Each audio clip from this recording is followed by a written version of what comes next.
오늘의 주요 뉴스입니다. 북한이 포털 사이트 네이버를 실시간으로 복제한 피싱 사이트로 해킹을 시도하고 있다고 국가정보원이 밝혔습니다. 복제된 피싱 포털은 진짜 네이버와 외관으로는 구분하기 어려운 상황인데 국정원은 해외 기관과 협조해 해킹 조직을 추적하고 있습니다. 라파엘 그로시 IAEA 사무총장이 다음 달 초 일본을 방문해서 후쿠시마 오염수 관련 최종 보고서를 전달하는 방안이 조율 중이라고 일본 언론이 보도했습니다. 일본은 IAEA 보고서 내용을 본 뒤 오염수 방출 시기를 결정할 것으로 보입니다. 최근 들어 국내 곳곳에서 낙뢰와 우박이 잇따른 가운데 충남 예산에서 회오리 바람이 발생했습니다.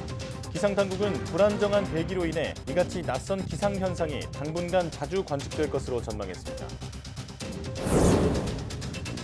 1980년 이후 유럽에서 기상이변으로 20만 명 가까이 목숨을 잃고 5,600억 유로의 경제적 손실이 발생했다고 유럽 환경청이 밝혔습니다. 인명피해는 폭염으로 인한 희생이 81%로 가장 많았고 경제적 피해는 홍수가 전체의 56%로 1위를 차지했습니다. 지난 4월 발생한 강릉 산불은 강풍에 부러진 나무로 인해 전선이 끊어져 발생했다는 국과수 감정 결과가 나왔습니다. 강릉 산불 비상대책위원회는 한국전력공사를 상대로 손해배상 청구 소송을 준비하고 있는데 한전은 반박하고 있습니다.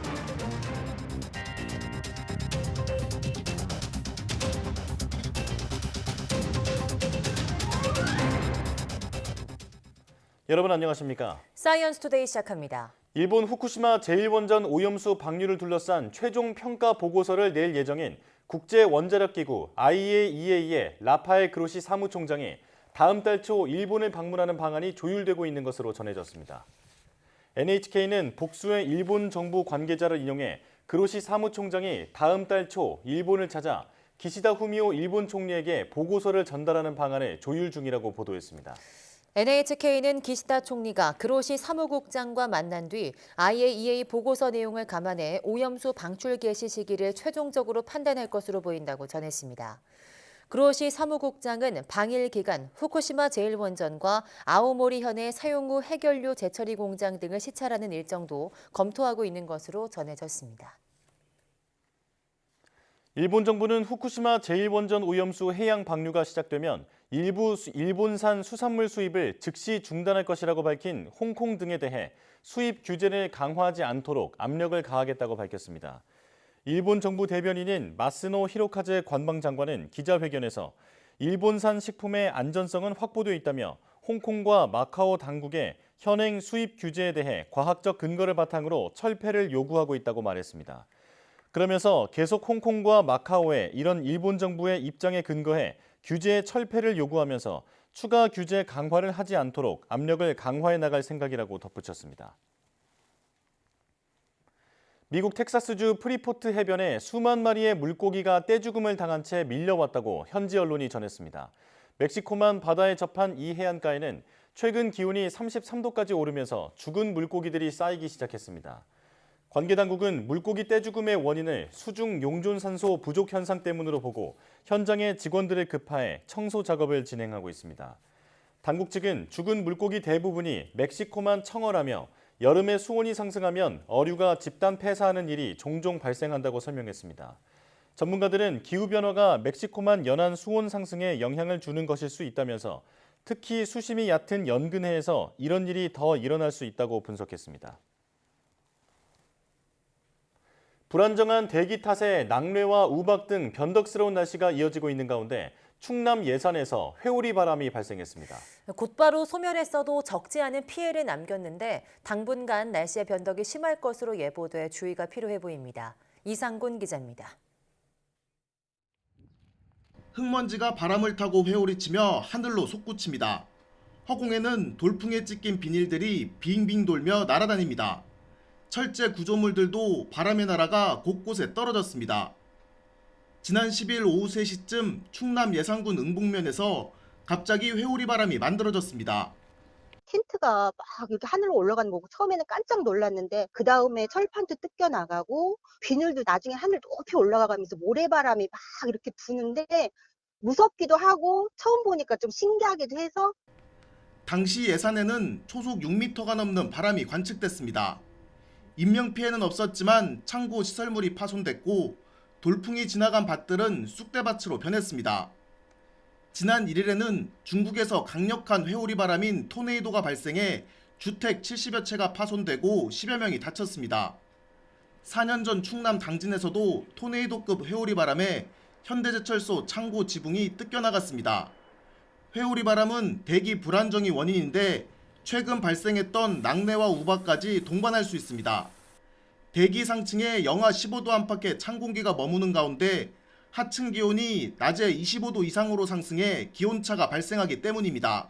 상하층으로 기온차가 크게 벌어지고 대기가 불안정해져 국지적으로 돌풍, 회오리 바람과 천둥, 번개, 우박을 동반한 강한 소나기가 당분간 내릴 가능성이 있겠으니 시설물 관리 등 안전 관리에 유의하기 바랍니다. 당분간 변덕스러운 날씨와 함께 우박이나 회오리 바람 같은 낯선 기상현상이 평소보다 자주 관측될 거로 전망됐습니다. YTN 이상곤입니다. 1980년 이후 유럽에서 기상이변으로 20만 명에 가까운 희생자와 막대한 경제적 피해가 발생했습니다. 유럽 환경청 EEA가 발표한 보고서에 따르면 1980년에서 2021년 사이에 홍수와 폭풍, 혹서와 혹한, 산불, 산사태로 인한 희생자는 19만 5천 명에 이릅니다. EEA는 기상이변으로 인한 경제적 피해는 5,600억 유로에 이르면서 이 중 보험으로 보상받은 것은 30% 정도인 1,700억 유로에 불과했다고 밝혔습니다. 희생자 가운데는 혹서로 인한 피해자가 81%로 가장 많았으나 혹서로 인한 경제 피해는 전체의 15%를 차지했습니다. 반면 홍수로 인한 인명피해는 전체의 2%에 불과했지만 전체 경제적 피해의 56%에 달했습니다. 기후변화의 징후로 보이는 기상이변들로 인한 피해가 심각한 상황인데요. 기후변화를 막기 위한 온실가스 배출이 쉽지 않을 것이라는 전망이 나왔습니다. 이영국 한국화학연구원장은 현재로서는 우리나라가 2030 국가 온실가스 감축 목표를 달성하는 것이 어렵다고 본다고 밝혔습니다. 우리나라는 2050년 국내 탄소 중립 달성을 위해서 2030년까지 온실가스 배출량을 2018년도보다 40% 줄인다는 목표를 2021년 유엔 기후변화 협약 사무국에 제출한 상태입니다. 이 원장은 12일 기자간담회에서 온실가스 감축 40% 달성을 위해서는 이산화탄소 포집 활용 기술을 활용해야 하지만 관련 기술은 아직 충분한 경제성이 확보되지 않아 상용화가 어려운 상태라고 밝혔습니다. 지난해 여름 기록적인 폭우 당시 배수로 역할을 하는 빗물바지가 제 기능을 하지 못해 서울 곳곳이 침수되기도 했는데요. 다가올 장마철에 대비하기 위해서 시민들이 직접 빗물바지 청소에 나섰습니다. 임예진 기자가 현장에 다녀왔습니다.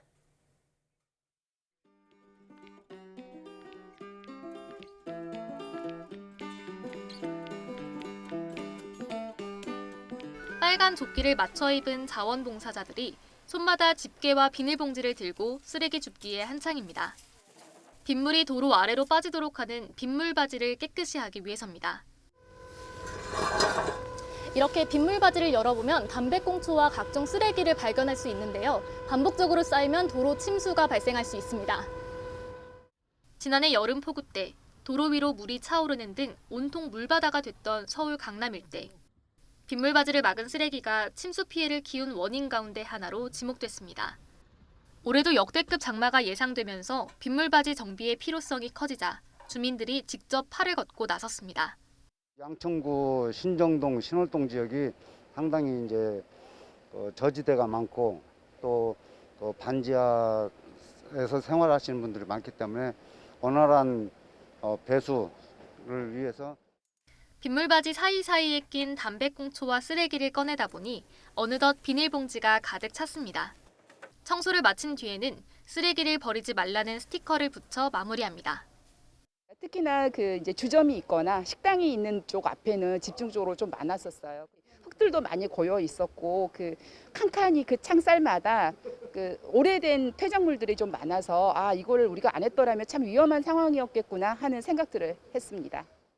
서울시 자원봉사센터는 오는 8월까지 서울 전역에서 빗물바지 청소 점검 캠페인을 벌여 정화 활동을 이어갈 계획입니다. 그러나 청소보다 우선해야 할 건 빗물바지를 막히지 않게 하는 것. 이미 지난해 수해로 큰 피해를 겪은 만큼 빗물바지에 쓰레기를 함부로 버리지 않는 성숙한 시민의식이 필요합니다. YTN 임혜진입니다. 앞으로 피해가 발생할 수 있을 정도의 큰 비가 내리면 호우 상황에 대한 재난 문자를 좀 더 빨리 받을 수 있게 됩니다. 기상청이 직접 동네 단위별로 호우 상황을 확인할 수 있는 재난 문자를 발송하기로 했는데요. 피해를 줄일 수 있는 골든타임을 확보하는 데 도움이 될 수 있을지 주목됩니다. 김민경 기자입니다. 서울 동작구를 비롯한 강남 지역에 시간당 100mm가 넘는 물폭탄이 쏟아졌습니다. 불어난 불에 승용차들은 옴짝달싹 못하고 폐냉장고가 도로 위에 둥둥 떠다닙니다. 인명피해까지 발생했지만 지역 주민에게 호우 상황을 알려주는 재난 문자는 없었습니다. 현재 호우 관련 재난 문자 시스템은 기상청 특보를 바탕으로 지자체나 행정안전부에서 판단해 발령합니다. 따라서 현재 상황보다 무척 늦어지거나 심각성을 인식하지 못해 문자 발송을 하지 않는 경우가 많았습니다. 지역에 대해서 강우 예보를 가장 잘 할 수 있는 건 기상청이기 때문에 기상정보와 같은 원시정보는 기상청에서 빨리 반려를 하고요. 그 다음에는 침수정보와 같이 가공된 정보들은 행정안전부나 지자체에서 발령을 하면. 하지만 올여름부터는 상황이 바뀝니다. 1시간 동안 50mm가 넘는 비가 오거나 3시간 강우량이 90mm를 넘으면 기상청이 직접 재난 문자를 발송합니다. 문자 내용도 호우 현황과 함께 레이더 영상을 확인할 수 있는 링크도 함께 제공합니다.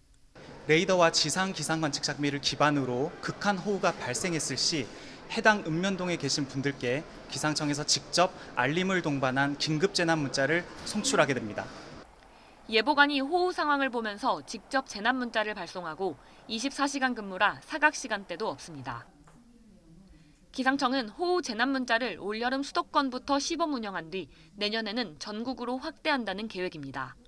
시간당 50mm, 3시간에 90mm의 폭우가 쏟아지면 도심 지역이라도 피해가 발생할 수밖에 없는 조건입니다. 호우 초기에 동네별로 재난 문자를 받아볼 수 있다면 대피하거나 피해를 줄일 수 있는 골든타임을 확보할 수 있습니다. YTN 김민경입니다. 지난 4월 강원도 강릉에서 발생한 산불은 강풍에 부러진 나무로 인해 전선이 끊어진 것이 원인이라는 국립과학수사연구원 감정 결과가 나왔습니다. 경찰로부터 사건을 넘겨받은 강릉시 산림특별사법경찰은 국과수 감정 결과와 한국산불방지기술협회 감식 결과 등을 토대로 한국전력공사의 과실 여부를 조사할 방침입니다.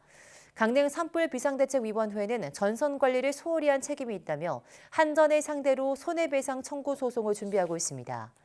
이에 대해 한전 측은 전신주 하자로 인해 강풍에 전선이 끊어져 발생한 2019년 고성 산불과 10m가량 떨어진 나무가 강풍에 부러지면서 전선을 덮친 강릉 산불의 원인은 다르다고 맞서고 있습니다.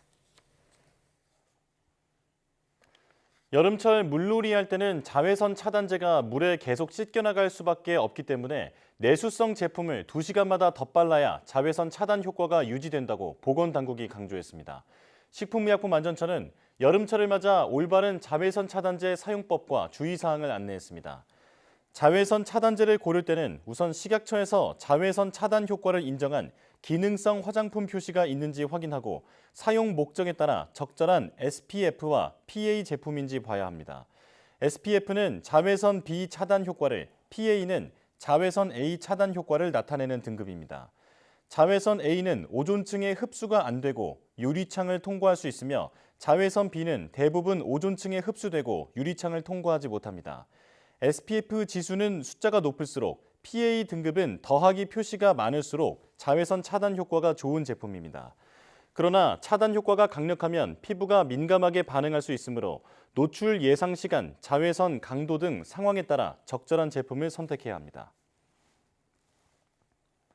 전북 지역에서도 처음으로 과수 화상병이 확인됐습니다. 농촌진흥청은 전북 무주군 무풍면 사과과수원 한 곳에서 과수 화상병이 발생했다고 밝혔습니다. 과수 화상병이 확진된 과수원에서는 나무의 잎, 줄기, 가지가 젓갈색으로 변하고 마르는 증상이 나타났습니다. 해당 과수원에는 외부인 출입 금지가 내려졌으며 농림축산검역본부가 역학조사를 진행 중입니다. 이와 관련해 농진청은 무주군 농업기술센터에 현지 대책본부를 설치하고 대책회의도 진행했습니다. 농촌진흥청은 지난달 21일 과수화상병 위기상황 단계를 경계로 상향한 바 있습니다.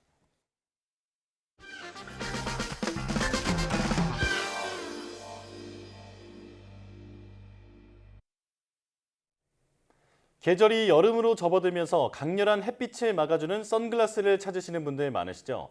그런데 이 선글라스는 언제, 어떤 계기로 처음 만들어지기 시작했을까요? 물론 현대식 선글라스의 형태를 갖춘 건 그리 오래되지 않았지만 햇빛 차단 기능의 도구로 따진다면 그 기원은 생각보다 훨씬 옛날로 거슬러 올라간다고 하는데요. 지금 과톡 명작 극장에서 확인해 보시죠.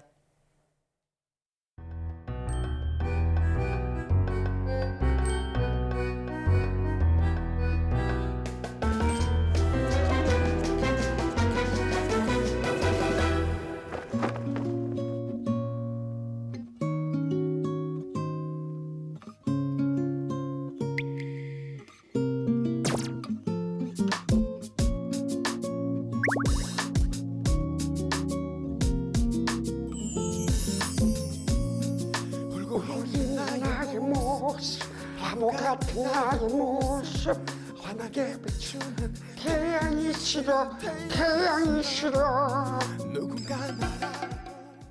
여러분 당황하셨나요? 명작 극장의 코브라 박사입니다.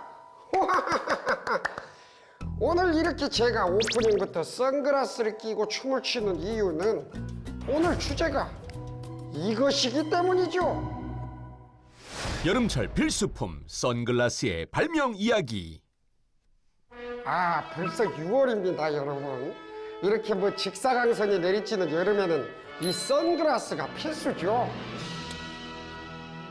그런데 이거 언제부터 이렇게 쓰기 시작한 걸까요? 뭐 의견이 매우 분분한데요. 그중 한 가지 썰을 먼저 풀어드리죠. 2000년 전 로마.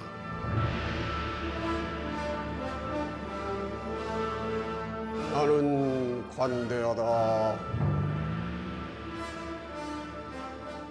나는 관대하다. 나 네로 클라우디우스 카이사르 드루수스 게르마니쿠스는 관대하다. 이름은 안 관대하다. 어렵다.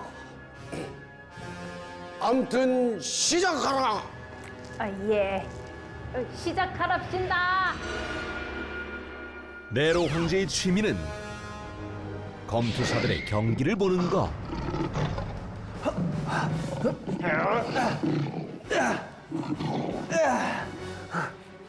역시 로마 최고의 검투사답군. 잘해. 그렇지. 그렇지.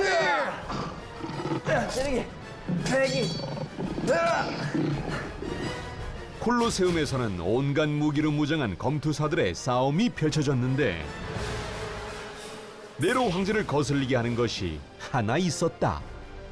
잠깐만. 아우 눈부셔. 아우. 그것은 바로 태양. 위가 뻥 뚫린 콜로세움은 내리쬐는 태양을 막을 수 없었고 강력한 직사광선에 눈이 부셨던 네로 황제. 아우 눈이 너무 부셔. 눈이 지금 누가 이겼는지를 볼 수가 없잖아. 여봐라. 예. 당장 스승님을 불러라. 예.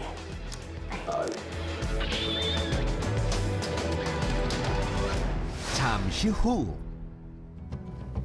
황제 폐하 부르셨습니까? 네로 황제가 부른 이는 바로 세네카. 그런 당시 빛 굴절과 거울, 광학 분야의 전문가였는데 스승님, 그 다름이 아니라 햇빛 때문에 눈이 너무 부셔서 그런데 다른 방법이 없겠습니까? 그렇다면 귀중한 녹색돌을 이용해 보는 게 어떠신지. 귀중한 녹색돌? 이걸 한번 이용해 보시지요. 잠깐만.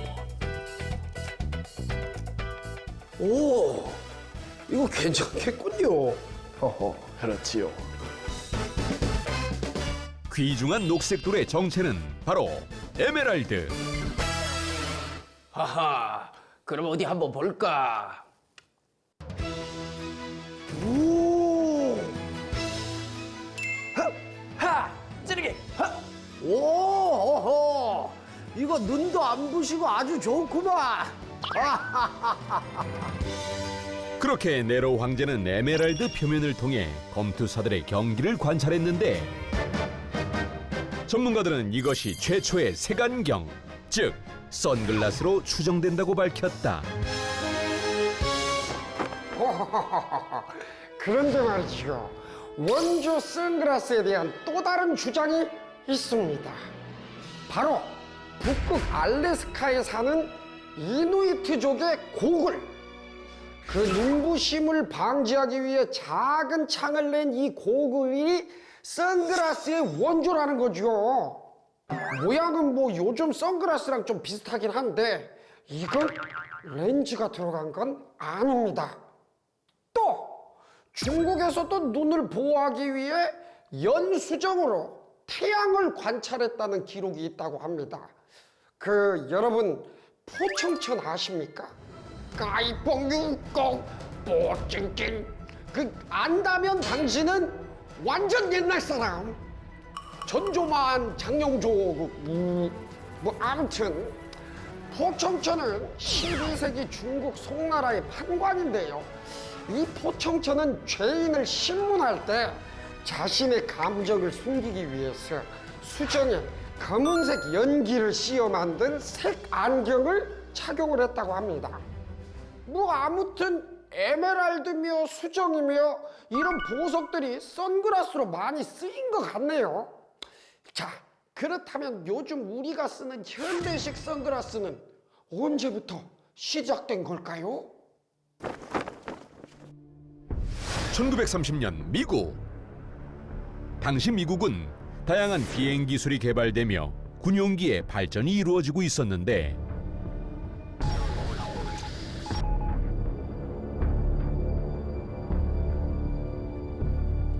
뭐? 군용기가 또 추락을 했다고?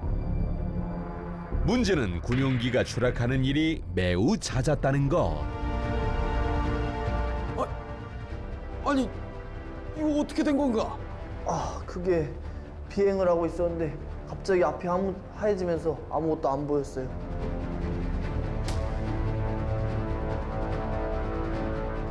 조종사들이 겪은 현상은 갑자기 눈앞이 하얗게 되는 백시, 즉 화이트아웃 현상으로 강렬한 태양광선을 마주하거나 구름, 수증기 등에 난반사된 태양광선으로 인해 순간적으로 시력을 잃는 것이었다. 미 공군은 수많은 조종사와 군용기를 잃고 난 뒤에야 원인이 태양광선임을 알게 되었는데 이거 이대로 두면 안 되겠구만. 빨리 조치를 취해야겠어. 미 공군은 안경과 렌즈 제조업체인 B사에 자외선 차단 안경을 의뢰했고 연구진은 6년여에 걸친 연구 끝에 세계 최초로 자외선 99%, 적외선을 96%로 차단하는 녹색 선글라스 개발에 성공했다. 그리고 빛을 막는다는 뜻으로 레이벤이라고 부르기 시작했는데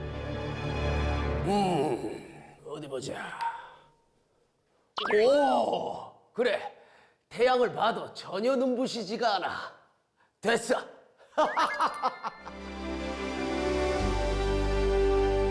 그렇게 개발된 최초의 선글라스는 군사용으로 보급되기 시작했는데 선글라스가 대중에게 알려진 계기는 1945년 2차 세계대전 당시 전쟁 영웅 메가더 장군이 언론에 선글라스를 착용하고 나와 유행이 시작되었다. 이후엔 헐리우드 배우들을 통해 군사 목적이 아닌 패션 아이템으로 자리 잡게 되었다는 이야기.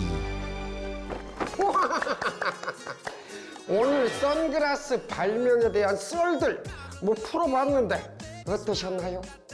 물론 요즘엔 선글라스가 패션 아이템으로 자리 잡았다고 해도 이건 너무 멋으로만 고르면 안 됩니다. 여름철 따가운 햇살 속 자외선은 수정체의 단백질을 변성시켜 백내장 같은 각종 질환을 유발시킨다고 합니다. 그러니까 디자인뿐만 아니라 자외선 차단율도 꼼꼼히 보시고 고르시기를 바라겠습니다. 아무래도 여러분 눈이 건강해야 이 방송을 또 볼 거 아니에요. 그럼 저는 다음 주에 건강한 눈으로 또 오도록 하겠습니다. 안녕!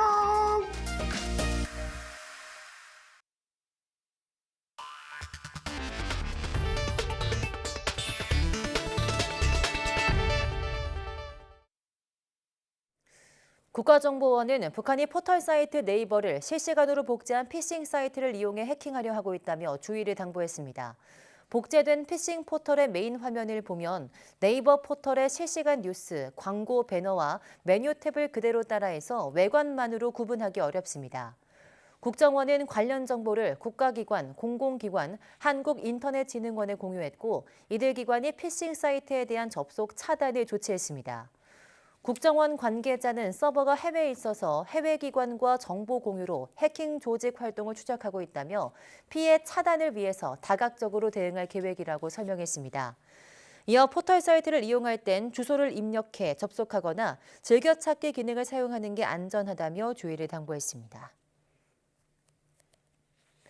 북한 소행으로 알려진 아토믹 월릿 해킹 사건의 피해 규모가 1억 달러, 약 1,270억 원 이상이라는 분석이 나왔습니다. 블록체인 데이터 분석업체 일립틱은 에스토니아의 탈중앙형 암호화폐 지갑서에 쓰인 아토믹 월렛의 해킹 공격 피해 손실액이 당초 알려진 3,500만 달러, 445억 원의 배가 넘는 1억 달러 이상으로 증가했다고 밝혔습니다. 이는 이번 해킹 사건으로 유출된 것으로 보이는 암호화폐 지갑 5,500개 이상을 추적한 결과입니다. 아토믹 월릿은 지난 3일 해킹 피해 사실을 밝히면서도 배후를 특정하진 않았지만 일립틱은 해킹 배후로 북한 정찰 총국 산하 해커 조직인 라자루스를 지목한 바 있습니다. 대화형 인공지능 서비스인 챗GPT가 나오면서 많은 양의 데이터를 짧은 시간 안에 처리하는 GPU, 즉 그래픽 처리 장치가 주목받고 있습니다. 하지만 GPU는 곧 AI 반도체로 대체되고 그에 따라 새로운 시장이 열릴 전망입니다. 시스템 반도체 도약에 절실한 우리에게는 좋은 기회입니다. 보도에 박홍구 기자입니다. 챗GPT를 개발한 오픈AI의 샘 올트먼 CEO는 지난주 방한에서 윤석열 대통령을 만나 첫 번째 조언으로 시스템 반도체 생산 능력을 늘리라고 말했습니다. 챗GPT 같은 AI 서비스가 많아질수록 반도체 수요가 늘기 때문입니다. 하지만 아직은 적절한 AI 반도체가 개발되지 않은 상태. 오픈AI도 챗GPT 구동을 위해 GPU를 10,000개 이상 쓰고 있습니다. 국내 기업들이 개발하고 있는 반도체 제품은 성능과 효율 면에서 GPU를 능가합니다. 직원 100명의 스타트업인 이 회사는 현재 카카오의 AI 반도체를 이용한 상용 서비스를 제공하고 있으며 내년 상반기 중에 2세대 제품을 내놓을 계획입니다. GPU보다 전력 소비는 60% 적고 제품 가격은 50% 저렴한 AI 반도체입니다. 지금 챗GPT급 그런 모델을 고성능으로 돌릴 수 있는 그런 2세대 칩을 지금 준비 중에 있기 때문에 저희가 굉장히 빠르게 또 현재 시장의 변화에 맞추어서 그 다음 제품을 지금 준비하고 있다 말씀을 드려서 SK그룹이 100% 출자한 이곳도 반도체 하드웨어만 놓고 보면 엔비디아의 GPU를 압도합니다. 문장을 이해하고 이미지를 인식하는 속도가 GPU보다 2배 이상 빠르다는 게 업체의 설명입니다. GPU 대비 이런 AI 가속기가 확실히 제품에 대한 어떤 효율성이라든가 성능이 워낙 좋다라는 것들이 사실 공신력 있게 증명이 된 거라고 보입니다. 이 밖에 KT에서 300억 원을 출자한 스타트업도 5나노 AI 반도체를 출시해서 본격적인 상용 서비스를 준비하고 있습니다. 하지만 AI 반도체의 성능은 하드웨어 자체보다는 제품을 구동하는 소프트웨어 능력에 따라 좌우됩니다. 엔비디아의 GPU 역시 쿠다라고 불리는 소프트웨어가 경쟁력의 원천입니다. 그 반도체 칩 비중보다는 소프트웨어 비중이 더 사실은 중요하고요. 실질적으로 그 부분에서 경쟁력의 차이가 나오게 됩니다. 챗GPT 열풍은 GPU를 생산하는 엔비디아를 시가총액 1조 달러 회사로 만들었습니다. 하지만 GPU는 본격 AI 서비스를 위해 개발된 게 아니어서 전력 소모 등 비효율적인 부분이 많습니다. 엔비디아가 독점하고 있는 GPU를 대체할 AI 반도체는 앞으로 시스템 반도체 분야의 핵심 제품이 될 것으로 보입니다. AI 반도체를 계기로 한국 기업들이 비메모리 분야까지 주도하게 된다면 우리 경제는 큰 성장 동력을 얻게 될 것으로 보입니다. YTN 박홍구입니다. 인공지능 AI 수혜주 미국 반도체 기업 엔비디아의 주가가 현지 시간 13일 종가 기준으로 시가총액 1조 달러, 약 1,272조 9천억 원을 넘어섰습니다. 엔비디아 주가는 이날 전장 대비 15.4달러, 3.9% 오른 410.22달러로 장을 마감했습니다. 엔비디아는 지난달 30일 장중에 419달러까지 오르며 반도체 기업 가운데 최초로 시총 1조 달러를 돌파한 데 이어 이번에 종가로도 시총 1조 달러를 넘어섰습니다. 미국에서 시총 1조 달러를 넘은 적이 있는 기업은 엔비디아를 포함해 7곳에 불과합니다. 현재 시총 1조 달러 이상인 미국 기업은 애플, 마이크로소프트, 알파벳, 아마존 등입니다. 미국의 반도체 기업 AMD가 새로운 인공지능 칩을 선보이며 이 부문 시장을 장악하고 있는 엔비디아에 도전장을 냈습니다. AMD는 13일 최첨단 인공지능 GPU, 그래픽 처리 장치 MI300X를 공개하고 올해 말부터 본격 출시한다고 밝혔습니다. AMD는 새로운 칩이 대형 언어 모델과 다른 최첨단 AI 모델을 위해 설계됐다고 밝혔습니다. 리사 수 최고 경영자는 대형 언어 모델의 중심에는 GPU가 있고 GPU는 생성 AI를 가능하게 한다면서 MI300X 칩은 엔비디아 H100 대비 2.4배의 메모리 밀도와 1.6배 이상의 대역폭을 제공한다고 설명했습니다. 네덜란드 교육당국이 반도체 등 첨단 기술 분야를 공부하러 오는 중국인 유학생들을 상대로 신원 조사를 해 안보 위험성이 있는지 가려내는 조치를 검토 중입니다. 파이낸셜 타임스와 로이터 통신에 따르면 네덜란드 교육부 장관은 중국 국가유학기금관리위원회에 장학금을 받은 연구자가 얼마나 있고 어느 분야에서 활동하는지 조사를 시작했다고 밝혔습니다. 이 같은 중국 국가유학기금관리위원회에 장학금을 받은 유학생들은 중국 공산당에 충성을 맹세해야 하고 중국 대사관에 보고해야만 하는 것으로 알려졌습니다. 올해 1분기 세계 스마트폰 생산량이 9년 만에 최저치를 기록한 것으로 나타났습니다.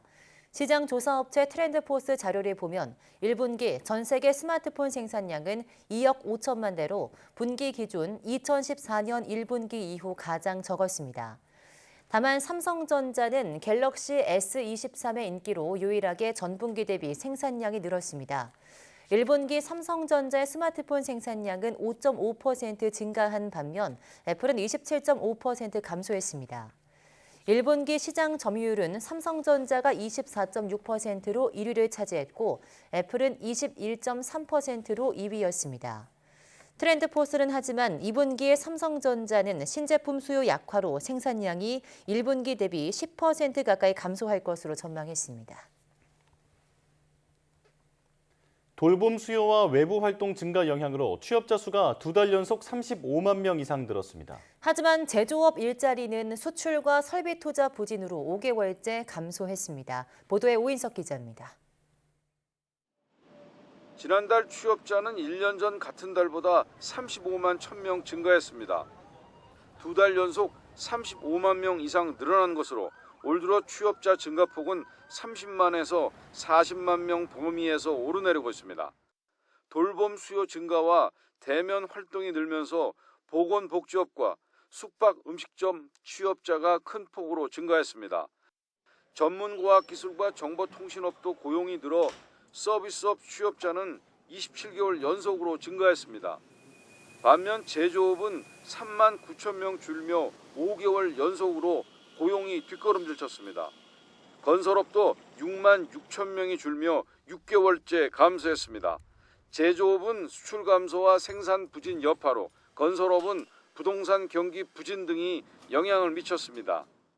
돌봄 수요와 외부 활동 증가 등으로 취업자 증가세가 지속되고 있으나 건설, 수출 등의 영향으로 취업자 증가폭은 전월에 비해서는 축소하였습니다. 연령대별로는 60세 이상에서 37만 9천 명이 늘었고 60대 이상을 제외한 연령대에서는 2만 8천 명 줄었습니다. 특히 15세에서 29세 청년 취업자가 9만 9천 명 줄면서 7개월째 감소세가 이어졌습니다. 40대 취업자도 11개월 연속으로 줄었습니다. 저출산 고령화 속에 청년층 인구는 감소하고 고령층 구직자는 점차 늘어나는 현실을 반영하고 있는 것으로 해석됩니다. 15세 이상 고용률은 63.5%로 1년 전보다 0.5%포인트 오르며 역대 최고치를 기록했습니다. 정부는 서비스업을 중심으로 고용 호조세가 이어질 것으로 예상하면서도 제조업 일자리 회복이 늦어지면서 취업자 증가폭은 점차 축소될 것으로 전망하고 있습니다. YTN 오인석입니다. 경찰이 관객 숫자를 부풀려 흥행 순위를 조작한 혐의를 받는 대형 복합상영관 3사와 배급사 3곳을 압수수색했습니다. 새벽 시간대 매진이 이루어지는 등 관객수 조작 의혹이 불거졌던 영화들과 관련해서 강제 수사에 나선 겁니다. 윤웅성 기자가 보도합니다. 지난해 8월 개봉한 영화 비상선언.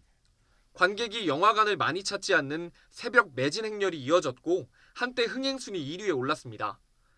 그러나 손익분기점의 절반에도 못 미치는 관객수를 기록하며 결과적으로는 흥행에 실패했습니다. 2년 전 개봉작 비와 당신의 이야기 역시 새벽 시간대 일부 상영관에서 매진 현상이 나타났습니다. 또 흥행 순위가 단박에 20계단 뛰어올라 논란이 됐습니다.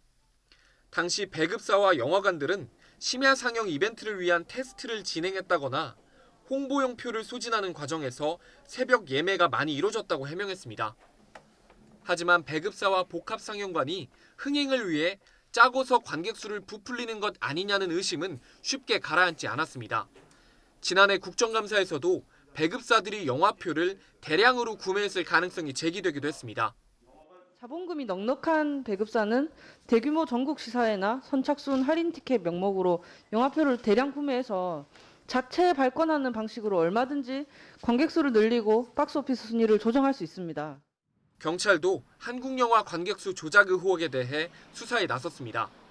먼저 CGV와 롯데시네마, 메가박스 등 복합상영관 3사와 쇼박스, 키다리 스튜디오, 롯데엔터테인먼트 등 배급사 3곳을 압수수색했습니다. 경찰은 이들이 전산에서 일부 영화의 관객 숫자를 부풀리면서 영화진흥위원회에 실시간 흥행순위 집계 업무를 방해했다고 의심하고 있습니다. 또 배급사와 영화관들의 순위 조작이 관행적으로 벌어졌다고 보고 업계 전반으로 수사를 넓혀갈 방침입니다. 이런 가운데 CGV와 쇼박스 등은 경찰 수사에 협조하겠다는 원론적인 입장을 내놨습니다. YTN 윤웅성입니다. 이자율이 50%도 아니고 500%도 아닙니다. 무려 연 5,000%입니다. 상상이 가십니까? 법정 최고 금리를 넘어 살인적인 이자를 받아챙긴 불법 사금융 범죄 조직이 검거됐습니다. 갓 태어난 아기 사진으로 부모를 협박하고 돈을 뜯어냈습니다. 홍상욱 기자입니다. 경찰이 모텔을 급습합니다. 문신한 남성들을 체포합니다. 강원도경찰청 강력범죄수사대 입니다. 이른바 강실장 조직으로 불리는 불법 사금융 범죄 조직원들. 이들은 급전이 필요한 서민들에게 소액 대출을 해주고 무려 5,000%가 넘는 이자를 받아 챙겼습니다. 확인된 피해자만 130여 명. 대부분 50만 원 미만의 소액을 빌렸는데 일주일 뒤 2배 가까운 돈을 갚아야 했고 상환하지 못하면 시간 단위로 다시 수십만 원 연체료가 붙었습니다. 연체료는 110만 원이라고요? 네. 안 돼요. 이건 너무 하잖아요, 또. 이거 낼 거 아니야. 네가 쳐 늦은 거니까. 네가 알아서 해야지 그거는. 40만 원을 빌린 피해자는 1년여간 원금과 이자를 돌려막으며 6억 9천만 원을 갚아야 했습니다. 경찰이 30개가 넘는 범죄 조직 대포 통장에서 확인한 돈은 약 1,000억 원. 막대한 범죄 수익금으로 월세 1,800만 원 아파트에 살고 고급 스포츠카를 타며 호화로운 생활을 누렸습니다. 피해자들은 대학생부터 취업준비생, 자영업자, 주부 등으로 신용등급이 좋지 않아 합법적인 대출이 어려운 사람들이었습니다. 이 범죄 조직은 피해자들의 사진이 담긴 수배 전단까지 만들었습니다. 가족과 친구, 지인의 이름과 연락처, 직장까지 기록해놓고 돈을 제때 갚지 못하면 협박을 일삼았습니다. 부모에게는 아기 사진을 보내며 살해 위협하고 가족과 지인들에게 하루 수십 통 전화해 욕설을 내뱉으며 일상생활을 할 수 없게 만들었습니다. 뭔가? 그럼 네 딸내미한테 얘기해. 돈 가져오라고. 피해자들은 극단적인 선택을 시도하거나 이혼, 가정 파탄에 이르는 등 극심한 고통에 시달렸습니다. 또 이들 조직원에게 대포폰이나 대포통장 명의를 빌려줘 범죄자로 전락한 경우도 있습니다. 수사가 확대되자 모든 증거를 인멸하고 조직원을 허위로 자수시킨 뒤 해외로 도피하려던 총책 등을 검거 구속하면서 경찰은 조직원 123명을 검거하고 이 가운데 총책 30살 장모 씨 등 10명을 범죄단체 조직과 가입, 활동 등의 혐의로 구속했습니다. YTN 홍석입니다.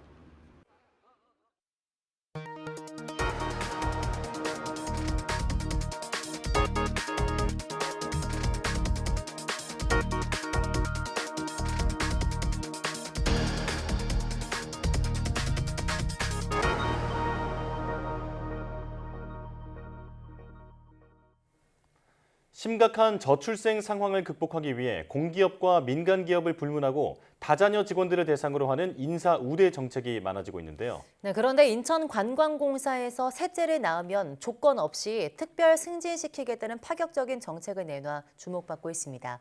강상욱 기자입니다. 글로벌 관광 허브를 꿈꾸는 인천시에서 볼거리와 즐길거리 발굴에 열심인 인천관광공사. 이번엔 관광 정책이 아닌 파격적인 인사 정책으로 종일 술렁이었습니다. 5급 이하 직원이 셋째 자녀를 낳으면 특별 승진시킨다는 인사 방침이 공지됐기 때문입니다. 둘째 자녀를 출산하면 성과급 점수에 반영되는 인사 마일리지 가점을 주기로 했습니다. 앞으로 인천관광공사에서 과장급인 5급 직원이 셋째 자녀를 낳으면 곧바로 팀장급이 되는 것입니다. 이 제도가 우리나라의 저출산 문제를 해결하는 데 초석이 되었으면 합니다. 앞으로 우리 관광공사는 우리 직원들의 임신과 출산, 일과 가정이 양립할 수 있도록 각종 제도를 정비해 나가도록 하겠습니다. 특별 승진은 승진 연한이나 고과와 관계없이 인사위원회 의결을 거쳐 승진시키는 제도로 징계 등 특별한 사유가 없으면 승진할 수 있습니다. 인천관광공사는 이 같은 내용을 담아 내부 인사 규정을 개정하고 1년의 유예 기간을 거쳐 내년부터 시행할 예정입니다. 올해 초 인사혁신처가 3명 이상의 다자녀를 양육하는 공무원들에게 인사상 우대 혜택을 주기로 함에 따라 중앙정부와 지방정부 그리고 각급 공기업에서 인사 우대 정책이 줄을 잇고 있지만 특별 승진 정책은 인천관광공사가 처음입니다. 직원이 130여 명에 달하고 여성 직원이 60%를 차지하는 인천관광공사에서 다자녀 직원 특별 승진 방침을 두고 기혼과 미혼, 남녀에 따라 미묘하게 입장이 엇갈리고 있습니다. YTN 강성욱입니다. K-팝의 새 역사를 쓰고 있는 방탄소년단 BTS가 데뷔 10주년을 맞았습니다. BTS는 지난 10년 동안 K-팝 산업뿐 아니라 세계 팝 시장을 흔들었는데요. 어떤 성과를 남겼을까요? 차정윤 기자가 취재했습니다. 2주 차트 진입 26위 정말 감사한 기록인데 이제 칼럼을 계속 이제 실어주시더라고요. 저의 사소한 것까지 하나하나. 저희들이 200 차트는 들어가 봤으니 이번에 핫백에 한번 들어보고 싶은 게 저희 목표이기도 하고요.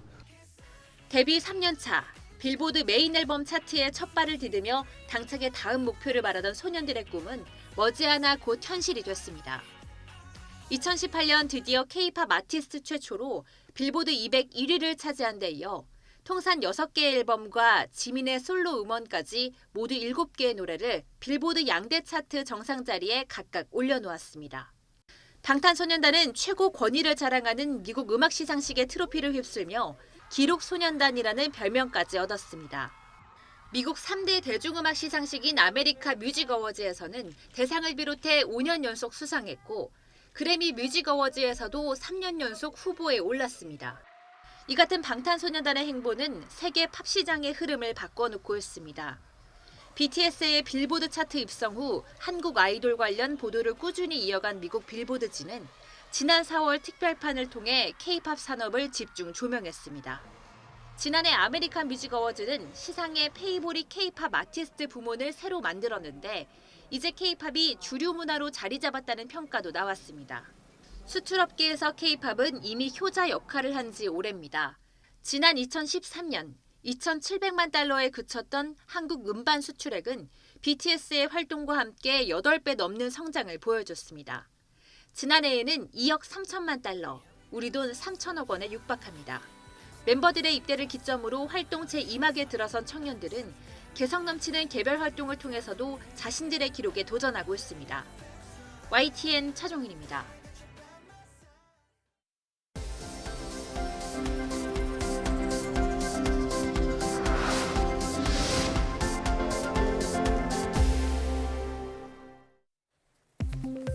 국내 연구진이 식물의 잎이나 뿌리가 썩어서 만들어진 토양 속 유기물이 온실가스를 다량 흡수한다는 사실을 밝혔습니다. 연세대 강호정 교수 연구팀은 강릉 시험림과 제주 한남 시험림에서 실험한 결과 토양에 유기물이 많을수록 메탄을 제거하는 균이 활성화됐다고 밝혔습니다. 또 연구를 토대로 국내 산림 토양의 유기물이 제거하는 메탄 양을 계산한 결과 매년 승용차 약 324만 대가 배출하는 이산화탄소량을 상쇄할 수준이었다며 토양 속 유기물을 늘리는 방향으로 숲을 가꾸면 탄소 중립 실현에 도움될 것이라고 설명했습니다.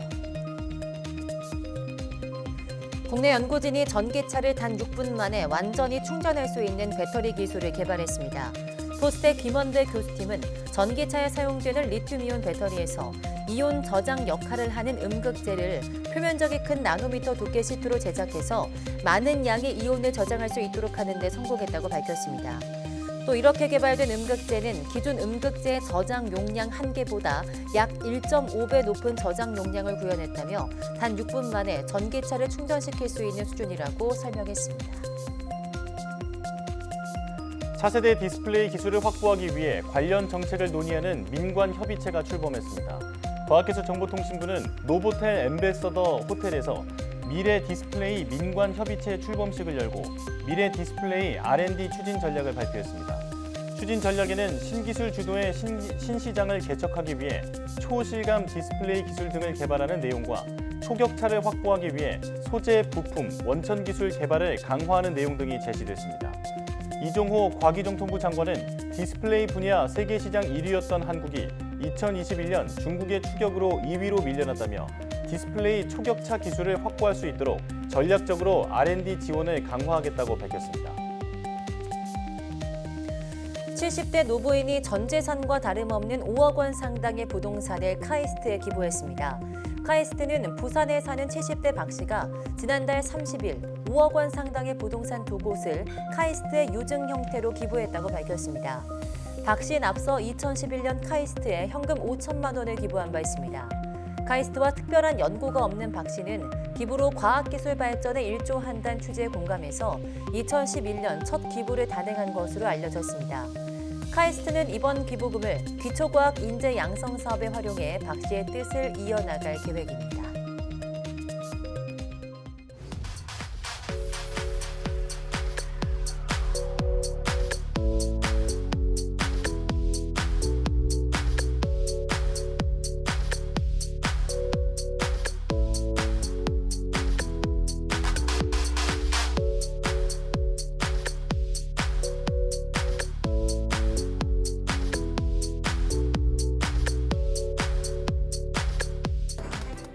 강한 햇볕이 내리쬐는 날이 계속되면서 자외선 지수도 높습니다. 자외선은 구름을 통과할 수 있어서 날씨가 흐려도 차단제를 꼭 발라주셔야 하는데요. 네, 앞서 전해드린 대로 물놀이를 하거나 바깥 활동 시간이 길 때는 2~3시간에 한 번씩 자외선 차단제를 덧발라 주셔야 한다는 것 기억하셔야 할 것 같습니다. 네, 뉴스 마칩니다. 시청해주신 여러분 고맙습니다.